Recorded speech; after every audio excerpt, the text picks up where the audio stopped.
বর্তমানে যখন মুসলিমরা বোমা বিস্ফোরণের জন্য সমালোচিত হচ্ছি, এ সময় কি করা উচিত? আসলে আমাদের উচিত আলহামদুলিল্লাহ আল্লাহ এবং রাসূলের নির্দেশ অনুসরণ করা। একটা বিষয় বুঝতে হবে যে কোরআনে পরিষ্কারভাবে বলা আছে সূরা মাইদা অধ্যায় 5 আয়াত নম্বর 32 যে যদি কেউ কোনো মানুষকে হত্যা করে, হোক সে মুসলিম বা অমুসলিম, যদি সেই হত্যা মাতৃভূমিকে রক্ষার জন্য না হয়, বিশৃঙ্খলা সৃষ্টির জন্য না হয়, তাহলে সে যেন পুরো মানব জাতিকে হত্যা করলো। আর যদি কেউ কোনো মানুষকে বাঁচায়, তাহলে সে যেন পুরো মানব জাতিকে বাঁচালো। এখান থেকে আমরা বুঝতে পারছি যে নিরপরাধ কোনো মানুষকে হত্যা করা ইসলামে হারাম। যেহেতু আমরা মুসলিম, আমাদের দায়িত্ব সারা বিশ্বকে কোরআনের এই নির্দেশ পৌঁছে দেয়া যে মুসলিম বা অমুসলিম যে কোনো নিরপরাধ মানুষকে হত্যা করাটাই হচ্ছে হারাম। এটা কোরআনের শিক্ষা।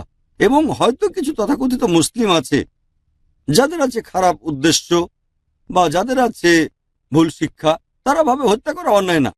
হয়তো এমন কিছু মুসলমান আছে যারা ভাবতে পারে যে আমরা জানি।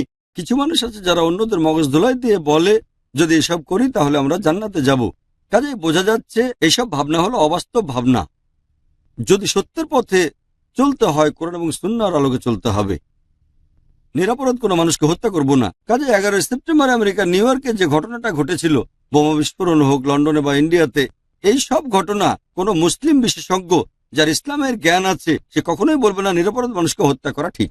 কিছু মানুষ আছে যারা নিজেদের পরিচয় দেয় মুসলিম, তারা ভাবতে পারে এসব ভালো, আর তারা এরকম বলে যে বেশ আমরা হত্যা করলে জিহাদ করলাম এবং জান্নাতে যাব। আসলে এটা অবাস্তব ভাবনা। আর আমাদের মুসলিমদের পরিষ্কার ধারণা থাকা উচিত যে নিরপরাধ মানুষকে হত্যা করা হারাম, সে যাই হোক মুসলিম বা অমুসলিম। এটা আমাদের দুর্ভাগ্য যে আমরা মুসলিমরা সমালোচিত হচ্ছি।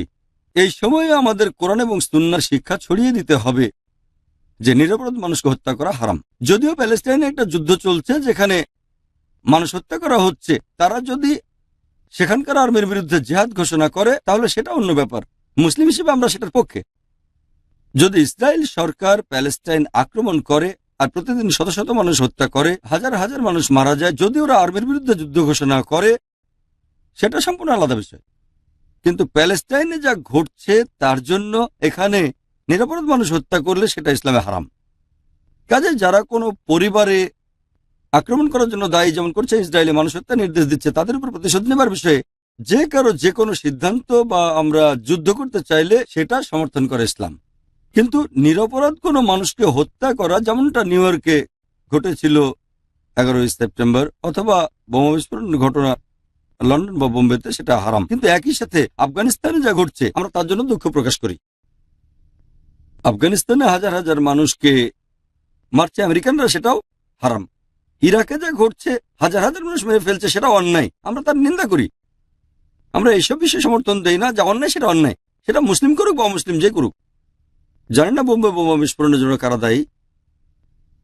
হতে পারে মুসলমানরা, আমি জানি না। কিন্তু যেই করুক না কেন, মুসলিম বা অমুসলিম, সেটা কোরআনের বিরুদ্ধে। নিরপরাধ মানুষ প্রায় 200-র বেশি মানুষ মারা গেছে, 600-র বেশি মানুষ আহত হয়েছে। মুসলিম করুক বা অমুসলিম করুক, মুসলিম মারা যাক বা অমুসলিম মারা যাক, এটা হারাম। এই বোমা বিস্ফোরণে অনেক মুসলিম মারা গেছে। যদি কোনো মুসলিম মারা নাও যেত তাও সেটা হারাম, কারণ তখন যারা ট্রেনে ছিল তারা সব নিরপরাধ মানুষ ছিল। নিরপরাধ মানুষ হত্যা করা কোরআন এবং হাদিসের আলোকে হারাম। কেউ যদি কোনো অন্যায় করে তার বিচার আমরা করতে পারি না। ধরেন জর্জ বুশ আফগানিস্তানে হত্যাযজ্ঞ চালিয়েছে, 5,000 মানুষ বা 10,000 সংখ্যা যাই হোক না কেন, আমরা বোমা বিস্ফোরণে সমর্থন করি না। ইসলাম সেটা করে না।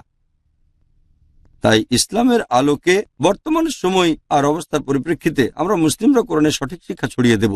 আর কিছুদিনের মধ্যে আমি লন্ডন যাচ্ছি বক্তব্য রাখার জন্য। পরের সপ্তাহে আরেকটা অনুষ্ঠান ইনশাল্লাহ, তারপর বুধবারেও এই বিষয়ের উপর আমি ধারাবাহিকভাবে কয়েকটা বক্তব্য রাখবো ইনশাল্লাহ। বার্মিংহামে, লন্ডনে, ম্যানচেস্টারে আর গ্লাসগো, কার্ডিফ। এর শিরোনাম শিক্ষাবিদদের শিক্ষা। এই সফরের নাম শিক্ষাবিদদের শিক্ষা, কিভাবে তাদের শেখাতে হবে। আমাদের দুর্ভাগ্য, মুসলিমরা এখন উপলব্ধি করছি যে ভুল বিষয় এড়িয়ে চলতে হবে। যাই ঘটুক, ভুল সে ভুলই। টার্গেট করা হয়েছে মুসলিমদের, তাই বলে আমরা নিজের হাতে আইন তুলে নিতে পারি না। কোরআন সুন্নাহর শিক্ষার বাইরে যাব না, সেটাই গুরুত্বপূর্ণ। দুর্ভাগ্যজনকভাবে বর্তমানে যেটা ঘটছে, নিরপরাধ মুসলিমদের তুলে নিয়ে যাচ্ছে, বের হলে সহজে তাদের টার্গেট করা হচ্ছে। আমাদের মনে রাখতে হবে, যদি কোনো নিরপরাধ মুসলিমকে ধরে নিয়ে যায়, তখন আমাদের মনে রাখতে হবে যে আমরা কোরআন এবং সুন্নাহর শিক্ষাই মেনে চলব। কোরআন এবং হাদিসের যে পথ নির্দেশনা দেওয়া আছে, কিভাবে আমরা জীবনযাপন করব যেভাবে রাসূল চলেছেন, যেভাবে আল্লাহ এবং রাসূল চলতে বলেছেন সেটাই আমাদের মানতে হবে। কাজে বুঝতে হবে যে এই সংকটের সময় যা ঘটছে, কিছু ঠিক ঘটছে, কিছু ভুল ঘটছে, কিন্তু আমরা এমন কোনো মুসলিমকেও সমর্থন দেব না যে ইসলামের বিরুদ্ধে কাজ করে যাচ্ছে, কোরআন এবং সুন্নাহর বিরুদ্ধে। আর কোনো ভুল নেতৃত্বকেও মানব না, মুসলিম নামধারী কেউ সত্যিকারের মুসলমান না। যেমন ধরেন অনেকে আছে মুসলিম নামধারী যারা একের পর এক অপরাধ করে যাচ্ছে, কিন্তু সত্যিকারের মুসলিম এমন একজন মানুষ যে কোরআন এবং সুন্নাহ অনুসরণ করে আর নিজের ইচ্ছাকে আল্লাহর কাছে সমর্পণ করে। একজন সত্যিকারের মুসলিম কখনো এই ধরনের অন্যায় করবে না। হয়তো পথভ্রষ্ট হতে পারে পৃথিবীর যে কোনো প্রান্তে এই ধরনের কাজই, প্রমাণ হয় না যে 11 সেপ্টেম্বরে যা ঘটেছে সেটা মুসলিমরা করেছে বা করেনি, কিন্তু যদি কোনো প্রমাণও পায় যে কাজটা মুসলিমরাই করেছে, তারপরও ইসলাম কখনোই নিরাপরাধ মানুষ হত্যার সমর্থন করে না। আশা করি উত্তরটা পেয়েছেন। ولقد عهدنا إلى آدم من قبل فنسي ولم نجد له عزما وإذ قلنا للملائكة اسجدوا لآدم فسجدوا إلا إبليس أبى فقلنا يا آدم إن هذا عدو لك ولزوجك فلا يخرجنكما من الجنة فتشقى إن لك ألا تجوع فيها ولا تعرى وأنك لا تظمأ فيها ولا تضحى فوسوس إليه